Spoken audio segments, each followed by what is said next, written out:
Hi,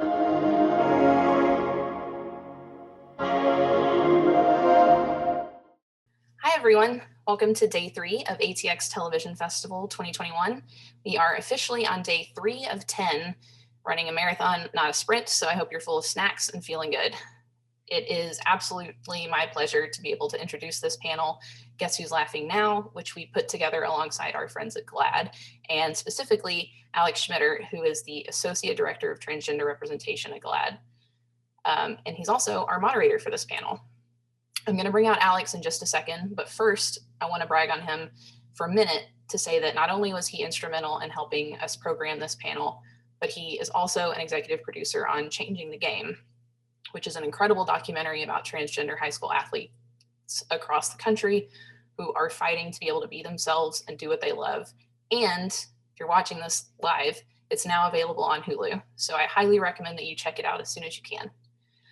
But first, we have an incredibly talented group of panelists here today to talk about comedy, boundaries, and what it means for trans and queer creatives to reclaim the narrative.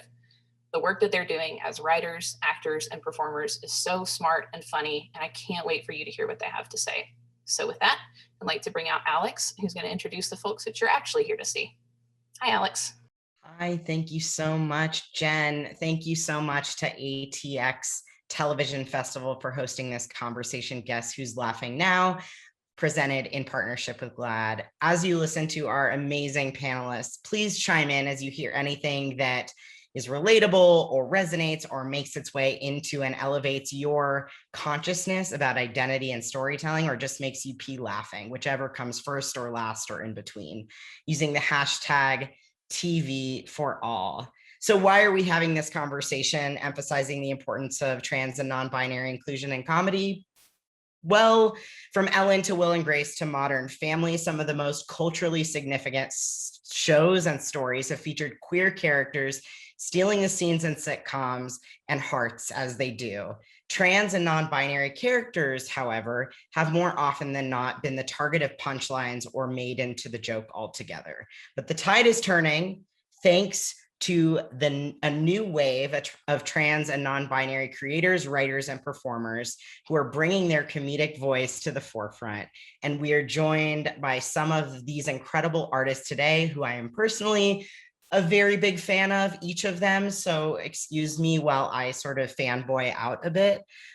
Starting off, we have Jessie Lee, who's been acting for the majority of their life. After studying at Orange County School of Arts, the Chinese American non-binary actor with a passion for theater is making a splash in the world of television and film. Lee can be seen in Peacock's Rutherford Falls, where they play Bobby Yang, a non-binary teenage intern executive assistant. Bobby is outspoken, ambitious, in your face, and doing everything possible to escape their tiny hometown.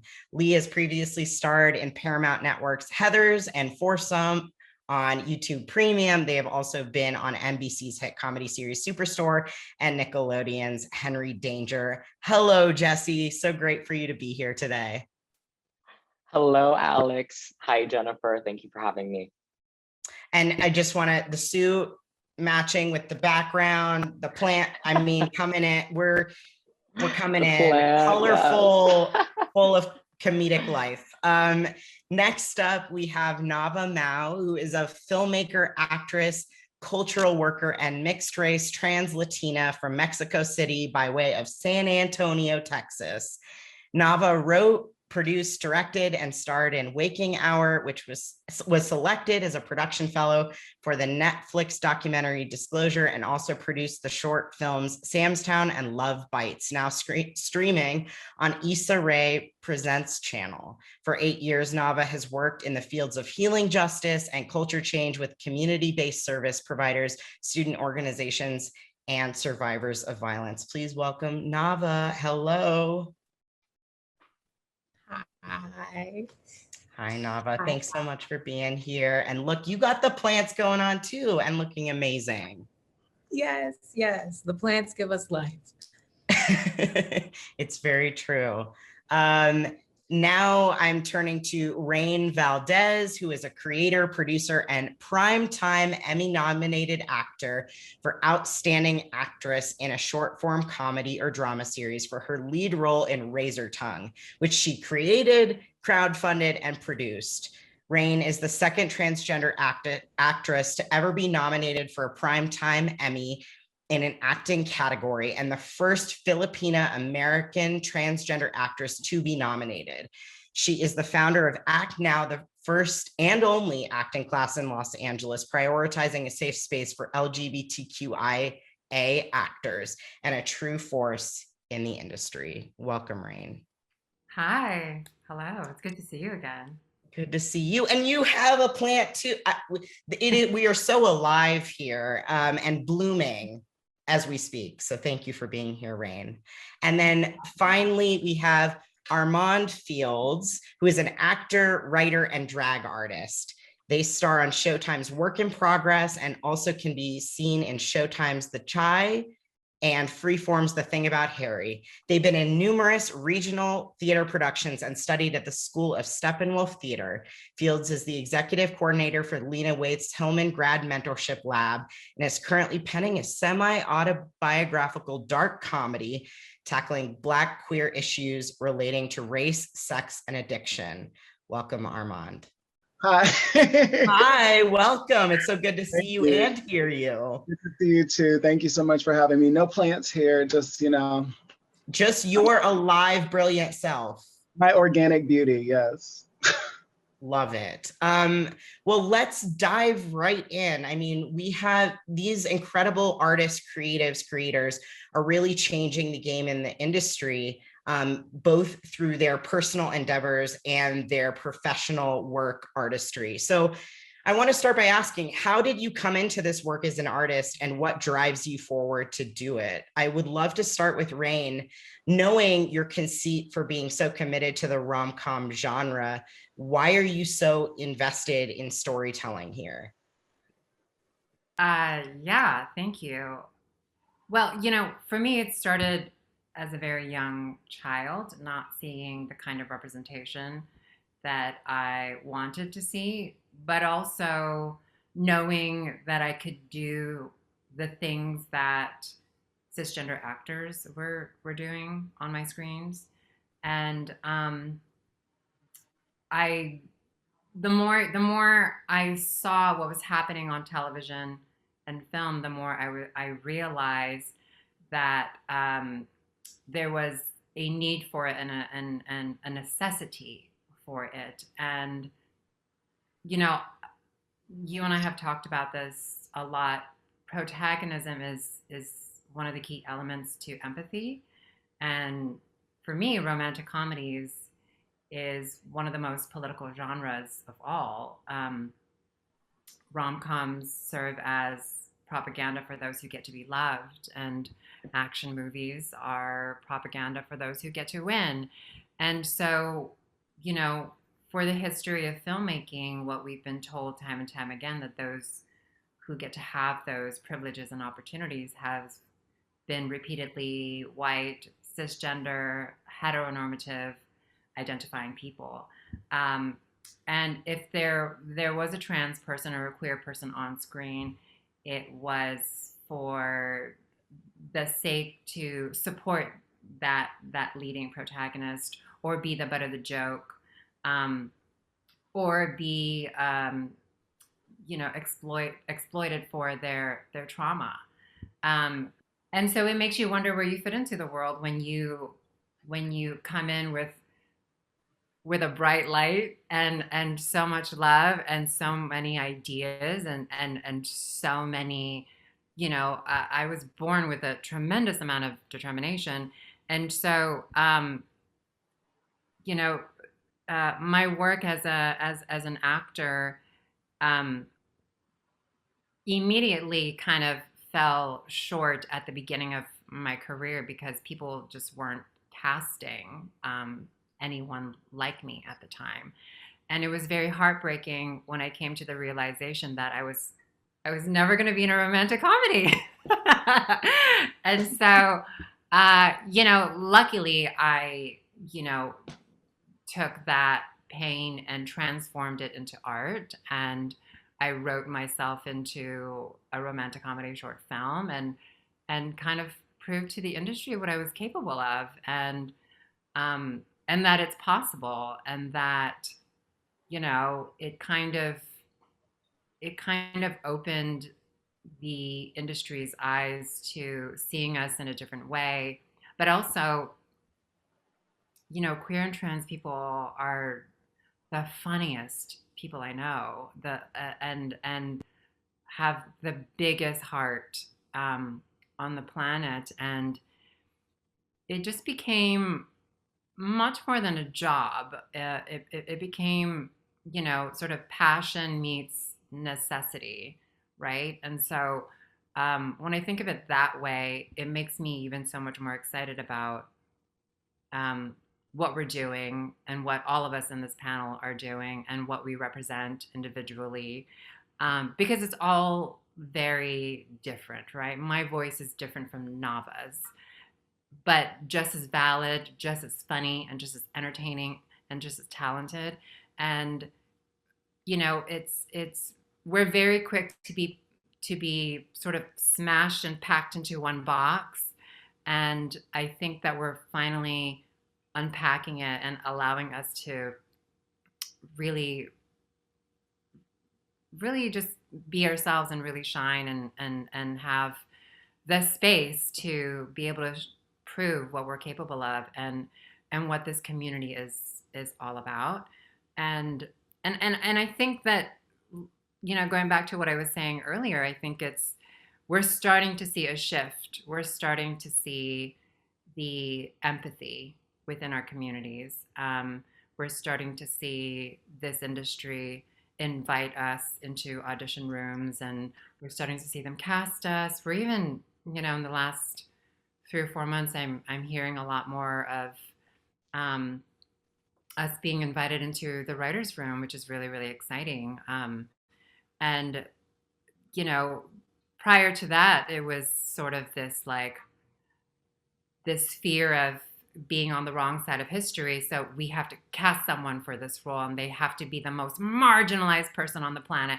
And, you know, which sucked at the time, because then it erases everyone who, you know, isn't on the at the bottom of the barrel, when in fact we're all at the bottom of the barrel. But the industry was playing oppression Olympics with our community, and I think now we're seeing a shift where, you know, the different talents and the different kinds of voices is starting to be heard more and starting to flourish, and it's a really exciting time, I think. Yeah, and to what you said, it's the diversity of experiences that we've been seeing a lack of. It's all so much centered on trauma and oppression and marginalization, which absolutely are very real experiences for people. However, that's not capturing what you said, the love and the sense of humor and the laughter and the community that we create out of necessity in order to bloom and blossom just like everyone's plants on the screen. So I want to turn it over to Nava, if you can speak a little bit to, I know Rain had touched on, you know, being able to see the messiness of human people, which we are in our characters, and how you've experienced that with your work in both producing and creating and starring in Generation on HBO Max. You know, I definitely, as I came to work in film after working in the community sphere, I was very inclined to pursue dramatic work. I wanted to tell stories that were heart-wrenching, and I wanted to play characters that, you know, really struggled, and that's just what I was drawn to. And so when Generation came around, I was like, okay, comedy, because I had done comedy basically all throughout high school. And then that was what kind of brought me back into performing, was this program called Brouhaha, which was put on by Peacock Rebellion in Oakland, California, for a group of queer and trans people of color to learn comedic storytelling. So it was just kind of like, I thought that I was done with comedy. I really didn't think that I would be pursuing comedy. And so I really welcomed that opportunity to revisit that part of myself. And I've got to say, playing Anna became my masterclass in acting.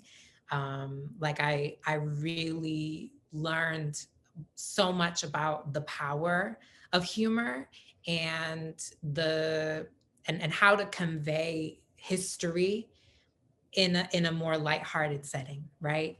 Without my character having to be in tears on screen. It doesn't mean that as I'm portraying her, you know, I don't have the knowledge that she probably was crying earlier that day. But what does it mean that when we see her, you know, it's after the tears, right? And when she's telling a joke. So I really appreciated that. And I think that I also like that Anna is unapologetic and she's not into respectability, and she is just gonna say exactly what she wants to say, how she wants to say it, whenever she wants to say it, to whoever she wants to say it. And I think like that taught me so much about fearlessness, and I hope that that has also taught so much to the characters that she's playing with, these young teens, and also to the audience. Yeah, absolutely. And Nava, to what you said, that sort of leads me directly into Jesse, your work on Rutherford Falls, which tackles very tough issues about colonialism and whose stories are told and how certain cultures come in and take over. And yet it is a lighthearted, loving comedy centered in the characters. So can you talk about how you came into the show and the power that you've seen of not only your character, but the story as a whole on cultural understanding of the many really deep, intense issues that it's tackling? Sure, thank you. I got the script last pilot season, and I immediately Googled it, and I saw that it would be the largest Native American writers' room ever on television. So that right away I knew would be an amazing team of people to work with. And I went in for the audition, and I saw that Bobby Yang was very outspoken and also unapologetic, saying anything they wanted to, very confident. And I just wanted to make the character my own. He was written out. He at the time was written out as male presenting and gay. And I just started to make characters my own. When I started about 5-6 years ago acting professionally, all the roles that I received were male and were gay and were the assistant. And I just realized that I need to bring myself to this character, and I got to make it my own in order to stand out. And that's what I did. I wore what I wanted. I wore bell bottoms, and I wore a really cute 70s getup and put on a really cute winged liner and strutted to that audition. And it was just, I felt so much more confident once I started doing that with my roles. And yeah, there is a really big shift happening now. I'm lucky to receive auditions that are for non-binary roles and for trans roles, and it just makes me so much more excited for where Hollywood is heading and what scripts we're going to see next. And it's exciting to see stories that were previously not told are finally being told on large platforms like NBC or on HBO Max. Yeah. Yeah, no, I think that speaks to something about being able to show up authentically as yourself and being able to then deliver and embody the character. That's going to make the storytelling better across the board. And so Armand, I'd love to talk to you about also another of my favorite shows, which is Work in Progress on Showtime, which I hear you just finished shooting season 2. So I want to hear, what that experience has been like working on that set, because I know it is largely queer led. Yeah. And the difference that has made in you being able to show up and deliver this, it's sort of a dark comedy in so many ways, but life is sort of a dark comedy too. And sometimes it fluctuates in the dimensionality of how much we're laughing or how much we're not. So I'd love to hear from you what that experience has been. Absolutely. I think sometimes being Black and queer or like femme presenting, you're sometimes sort of like this unicorn in the room. And it's just like, but working on Work in Progress, it was just it was beautiful. And I think it was like a way of the future. And like, I hope that like other sets start to look like, where like not only in front of the camera, but behind the camera, it was largely POC, it was largely trans. And we just had people not just like in, smaller roles, but like bigger roles as well. You know what I'm saying? And it's just like, I credit, Lily Wachowski and Abby for like making sure that that was happening, behind the camera. And it just like, it allows you to come in and do your job, and feel safe, because what we do, it's like, it's a safe space to do the unsafe thing, to really like just be vulnerable and just like go there. And when you're doing that, it's like, you need to feel supported. You need to feel like, I see myself like looking there, holding the mic or something like that, or like behind the camera, because otherwise if it's not, you're just like, it's hard to like embody these roles and these characters that we do and like do our job. So no, I was really fortunate, that Work in Progress is that way. Yeah, and it's really great to hear that, because I think we are starting to see, as all of you have sort of alluded to, that now that the casting conversation is pretty much all but done, you need to be casting authentically, or else Twitter is going to have a shit show about it, which we should, you know what I mean? So now there is a turn to behind the camera. Who's telling these stories? Like, how are they being told? What does the production look like?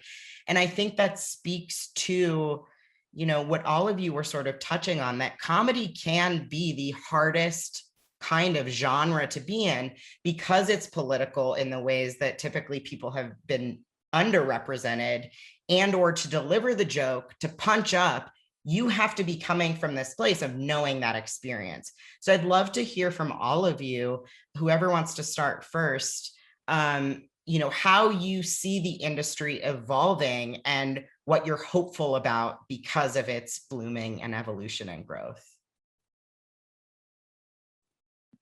Definitely. I mean, I'll jump right in. For the longest time, whenever I see Black queer characters on TV, we're always sort of like the comic relief, or we're always there to sort of like help the protagonist.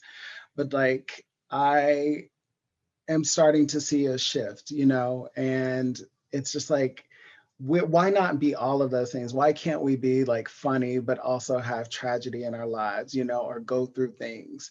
And it's just like, I feel like we are starting to see more complex characters evolve. And it is refreshing. It gives me hope, but like you said earlier, it's like, we're also like, all of us are like doing the work and like helping create these stories as well. And I think that we're also starting to get into rooms where people are listening to us, and getting people to sit up, because it is kind of like, it's time, no one. And I think also people are starting to see that what people watch or what people respond to. Like I look at Pose, you know what I mean? It's like, yes, I love Pose, but like my downstairs neighbor is this cis white woman from the Midwest, and I was walking by her apartment and she's watching Pose. And I'm just like, I love this. Like, yes, this is how it should be. You know what I'm saying? And so for a long time, people were just like, we don't want to see those stories, or like, we feel like those characters are like, should not have screen time, or like, we couldn't find anyone like, and it's just like, well, no, you did it now. And like, look how successful it was. So it's just like, hopefully people will continue to take those risks, you know. But it's just like when I look at like you all and like the shows that we're on and like the stuff that's coming out, it's just like, I don't know, it just makes me excited. I think that we're definitely at a point where we are birthing a new Hollywood. And I think what a lot of us are experiencing right now in the process of birthing this new age is a lot of pain, a lot of ugliness, a lot of, you know, really having to dig deep and stand up for each other and ourselves. And it's not pretty, but there's so many of us now that's fighting for our space and claiming ownership of our stories and our identities.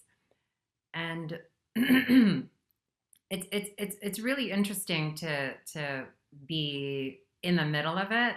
I'm sure all of you can feel it because it's really painful, and we want it to be at a certain point already because it's about time, and it's also a little too late. But at the same time, it gives me hope that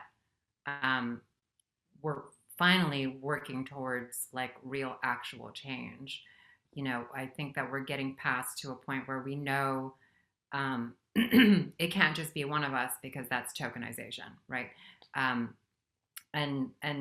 we know that if you're going to write our stories, you're going to have to include one of us in the writer's room as well, right? So there are a lot of things that we're slowly, you know, changing and making progress, and it's really exciting, but it's still very, very painful and very, very difficult and ugly, because we're all coming from a place of trauma and misrepresentation and anger, you know, which is why I think that like a lot of my characters that I write, that I play, they're very strong and they're very vocal and, you know, very risky characters to play. I remember when I was shooting Razor Tongue, I was like, oh God, no one's gonna hire me ever if I play this character. But thankfully, people got the comedy of it. Thankfully, people got the jokes and got the importance of, you know, why she stood up for herself, and people still laughed. But again, like, you know, even with that, I didn't want to be put into one box. And so even with Razor Tongue, it takes a whole shift and it becomes this very serious, culturally, you know, relevant conversation that they're having at the end of the series. And, you know, and that was such a great vehicle for me. And, you know, if it weren't for my community, I don't know that Razor Tongue would have happened, to be honest. I really, truly believe that I'm community built. As much as I have a lot of determination and a lot of passion, I wouldn't be here without all the people that supported me throughout my career. And so what I'm really excited about is, oh my God, I'm like getting emotional just thinking about it. I'm getting excited about this new Hollywood that's going to be unapologetically community built and inclusive and an abundance of space for all of us to just be able to tell our stories and more. I mean, this is a comedy panel and you see me crying, which I think is par for the course, because being human is messy. Growing it hurts. That's why they call it growing pains. Apparently, I'm only 4'11", so I don't know what that's like, but it's about not having a singular narrative that's superimposed on any one of us or any one of these characters. It's really showcasing the humanity. And to your point, Rain, I think part of the reason why Razor Tongue resonated was that we were also laughing with your character. And I think that is it's so powerful, because traditionally, historically, characters who are non-binary, gender non-conforming, or trans have been laughed at. They've not been laughed with. And that is where comedy can insert itself and say, actually, no, but you can laugh with me because it's this life is folly. So anyway, I'm not crying anymore. I would love, I saw you all sort of nodding your heads. I would love for you to weigh in about what you're excited about or what you're dealing with, because it's not all funny and with growth, with evolution, with blooming. It's messy, but messy can be funny. I don't know. Mm-hmm. Take it away. Messy can be funny for sure. I was lucky enough to sit down with the writers' room of Rutherford Falls, and they invited me to have lunch with them, which I have never done before with any writer's room. And so it felt super important. And they wanted to know my story, and they wanted to know my background and what it was like growing up. I mean, it was the early 2000s, but there was still such a strict binary. And I grew up in a diverse town, but there was still not really under any gender expression or anyone veering out of the binary. And yeah, it feels really important to be part of this new wave of this new Hollywood, and seeing characters on screen where you give them a second look because they're so interesting to watch, and the lines that they say, you can tell that they're personal. And on Rutherford Falls, some of the lines were very personal, and it was really nice to be invited to the writer's room. And I know that's not the case on every set, but if there's going to be a trans or non-binary character on the show, then it should be. There should be a conversation with the actor who is going to play that role. Absolutely. And an understanding too, I think, of anyone who's writing a character or telling a story, that because of the underrepresentation, that in so many ways that character is going to carry the burden of a broad community, and making that character very specific about who they are tears that apart, because you're like, no, I just see Bobby, or I just see Anna, or like you get to know the characters as people, not as props to stand in for an entire community. So I that is great to hear that was your experience. And Nava, I see you shaking your head. Do you want to weigh in here? Yeah.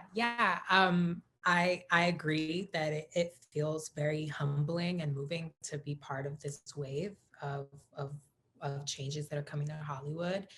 And it also feels like a call to action. It feels like, okay, we got this far, so we got to make sure that wherever we're headed is, worth the fight. And I am curious about revisiting some topics that I think can be a little sticky. I think we've had to shy away from and push back against touching certain things in film and TV, like disclosure and in intimate settings, and medical transition, and families coming out stories. Like, we saw those handled in such harmful ways, and in a lot of ways there was a fixation on those kinds of storylines when it comes to trans people. But I'm curious about what it means to reopen that box and to do so with more care and more nuance. And I think that the the only way that we can really do that is for trans people to have more control over the means of production, which is why we have to pay attention to what's happening behind the scenes. And we have to keep building structures for everyone to thrive under, but also for us to decentralize power beyond the way the systems are currently structured, so that people can tell personal stories and they can have agency over their storytelling, whether they're working behind the scenes or on screen. I love that. And I think it is so much about agency. It's about reclaiming our stories and telling them through the filter of our own experience and lenses. And I'm excited for that wave too, because it's going to be messy. And I love mess. I'm not like Marie Kondo. I love mess. Actually, I think she does love mess. Anyway, whatever. This is all really powerful to talk to you about, because I think what we're getting at overall is like, we want the spectrum. We want multidimensionality in the characters and in how the creative is being formed, into what everyone is sort of alluding to, that community building that's happening in that representation on screen is both representation for people to see themselves reflected, but also when you have trans and non-binary and queer people in the writer's room producing, that's also representation. That's possibility for what people can be if they want to be a storyteller. So I think you all are so much a part of that shift in how we even think about representation, which is to say that each of us can show up as ourselves and represent ourselves and help others be themselves and be a part of a community that is fully seen and able to fully be. So Armand, do you have anything that's resonating with you here about, what all of these amazing and brilliant minds have shared? Yeah, I I will echo, everything that they say. I was just like thinking actually about like my last day on set, and it was just like, it was an emotional scene, and it was like this huge setup for it. And it was just like, I am like this Black non-binary person, and this whole street is shut down for me to like give this like speech. And it's like, what? And it was just like, I couldn't really like allow it to affect me until like they were like, that's a wrap on Armand. And I just like crumbled, because I was just like, I not only think about me, I think about my Black and brown trans like siblings, you know what I'm saying? And just like, just like the lack of opportunity that they have in this world, and to be able to be in that position, and like, it's,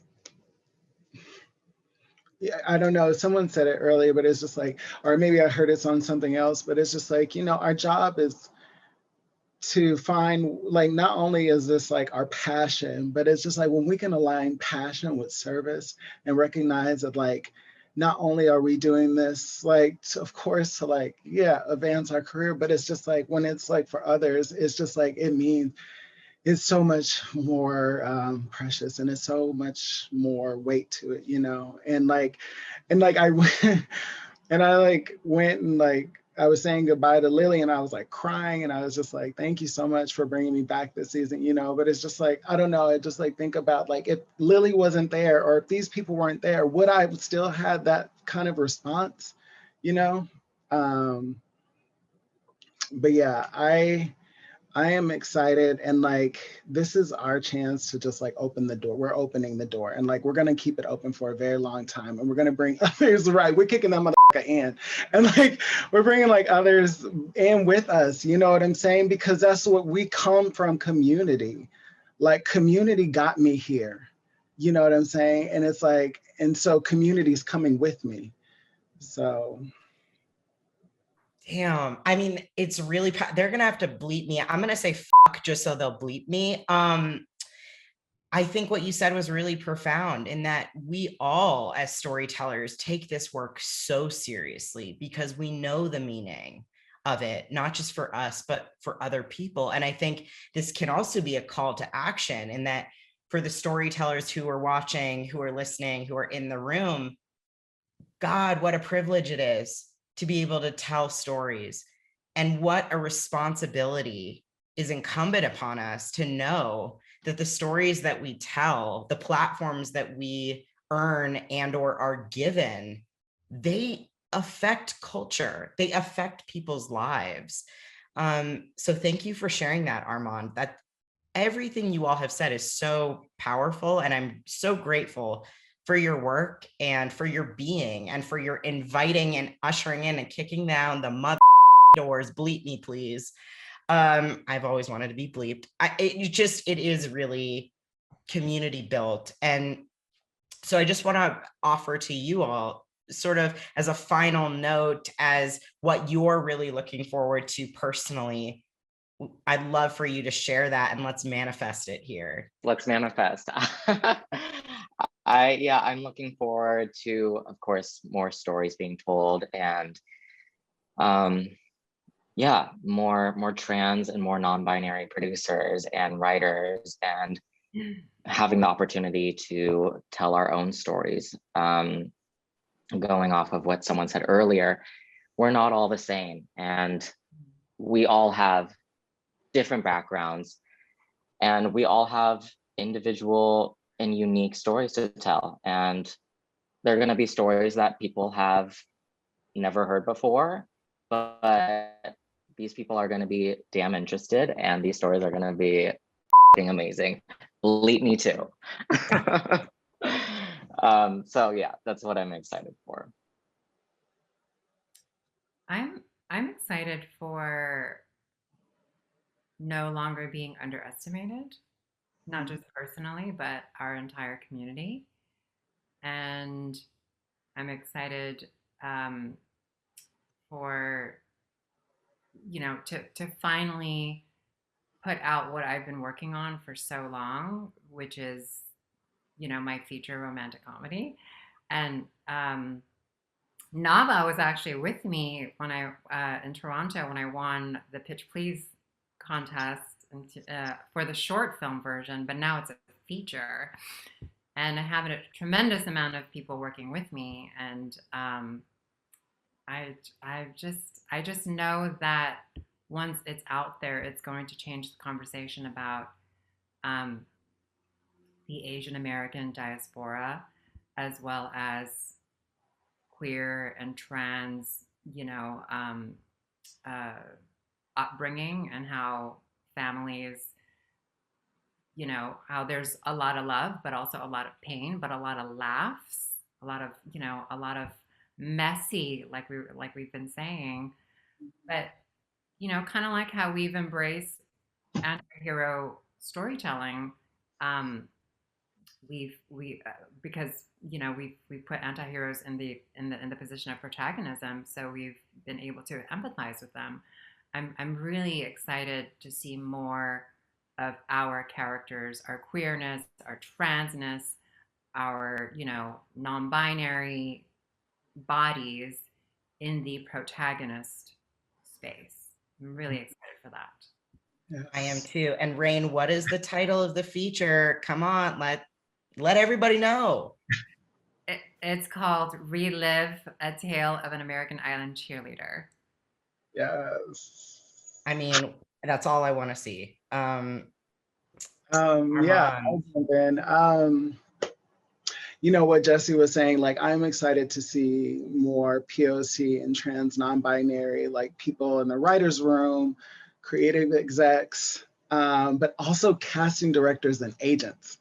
Like, that's where I feel like we need a huge resurgence of diversity and inclusion. And I'm praying and chanting to like manifest my half-hour dark comedy about, my life before I got sober. And I feel like that's one thing that is just like we talk about, but it's just like mentioned in one episode and it's kind of swept under the rug, you know what I'm saying? And it's just like, but no, it's like, it's a journey and it's a marathon, and it's messy and it's funny, but it's like also it's like I feel like addiction kind of plagues, you know, our community because we are faced with so much, you know, on a daily basis, like homelessness, like displacement, you know, heartache, and like, you know, and it's just like, so I really want to tell this story and do it right, and have it be funny, but also have it be tragic and also have it be sexy because I'm all three of those things. And and it's called For Black Boys Considering Suicide When Beyonce Isn't Enough. So.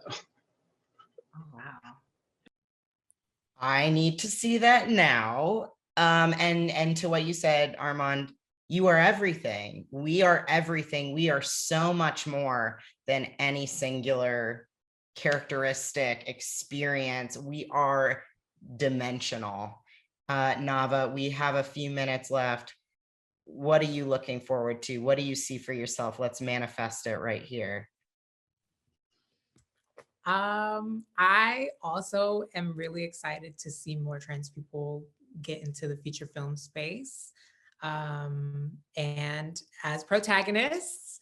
So I would like to direct a feature film, and I am excited to be able to work in collaboration with so many people, hopefully. I think that's what the beauty is of film and television, is that we get to work together. And I'm hoping that I can be part of building more structures to bring people up and bring people together. Bring people up and bring people together.